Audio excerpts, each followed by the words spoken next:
लोकतांत्रिक व्यवस्था में सरकार कोई व्यक्ति नहीं होता, सरकार के रूप में संस्थाएं होती हैं।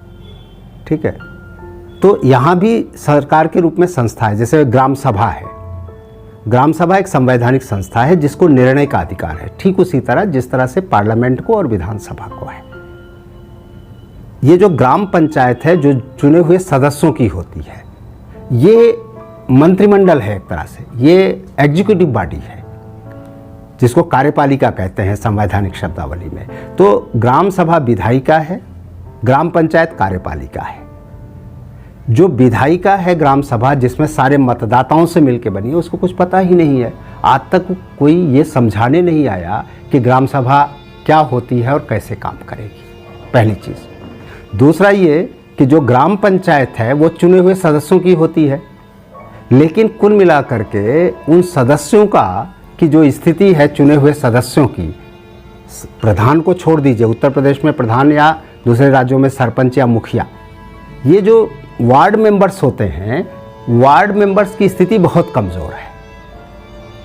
इनमें ना तो अपने पद के बारे में कोई जानकारी है, समझ है, और ना उसके एक तरह से कोई उनमें रुचि है। क्योंकि जो तस्वीर प्रस्तुत की गई कि वो लाभ की एजेंसी की तस्वीर प्रस्तुत की गई, तो उनको लगता है मुझे तो कोई लाभ नहीं मिल रहा है, तो इसलिए उनकी कोई रुचि नहीं रह जाती उसमें। जबकि सच्चाई ये है कि जितने पावर मिले हैं इस संस्था को, संस्थाओं को मिले हैं, अर्थात ग्राम पंचायत को पावर है, ग्राम सभा को अधिकार और पावर है। सरपंच के पास या प्रधान के पास कोई विशेषाधिकार नहीं है, किसी अधिनियम में कोई विशेषाधिकार नहीं है।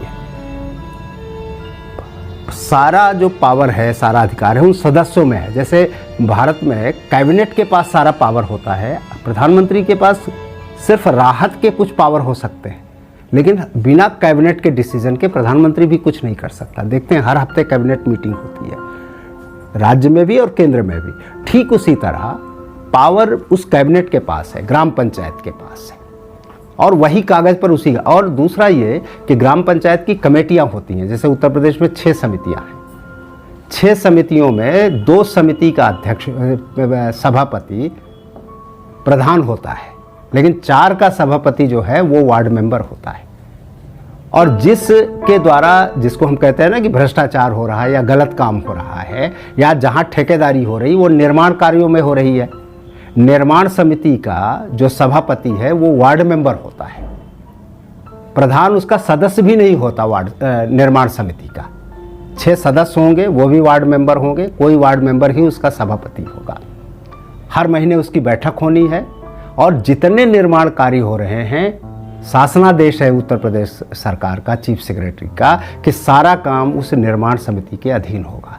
वो उसका निरीक्षण करेगी, मॉनिटरिंग करेगी, वो डे टू डे उसका निरीक्षण करेगी।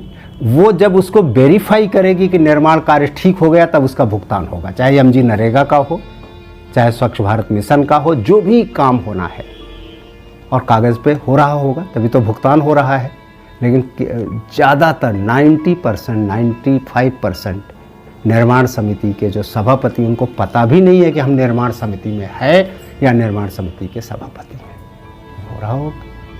तो ये जो जागरूकता का अभाव है, लोगों के शिक्षण का अभाव है, ये सबसे बड़ा पंचायती राज के लिए दुर्भाग्य बना। आप कल्पना करिए वार्ड मेंबर की क्या स्थिति होती है। 2015 के चुनाव में लगभग 40%, मतलब 7,40,000 वार्ड मेंबर चुने गए लगभग थे, जिसमें से लगभग 3.25 लाख वार्ड मेंबर के पद जो थे वो निर्विरोध हो गए थे, अर्थात एक ही कैंडिडेट मिला था।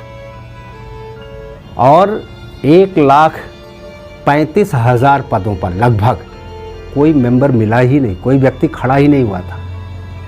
1,35,000 पद खाली रह गए थे, जिसकी वजह से 22% पंचायतों का नोटिफिकेशन नहीं हुआ था।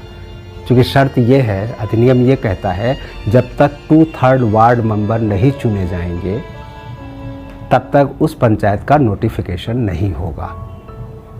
तो 13,000 से अधिक ग्राम पंचायतों का नोटिफिकेशन नहीं हुआ था।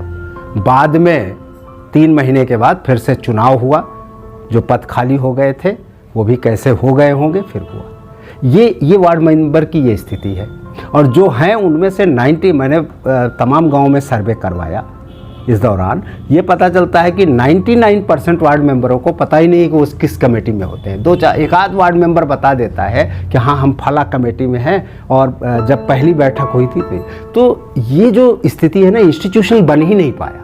इंस्टीट्यूशन तो बनेगा जब उसके मेंबर्स एक्टिव होंगे ना।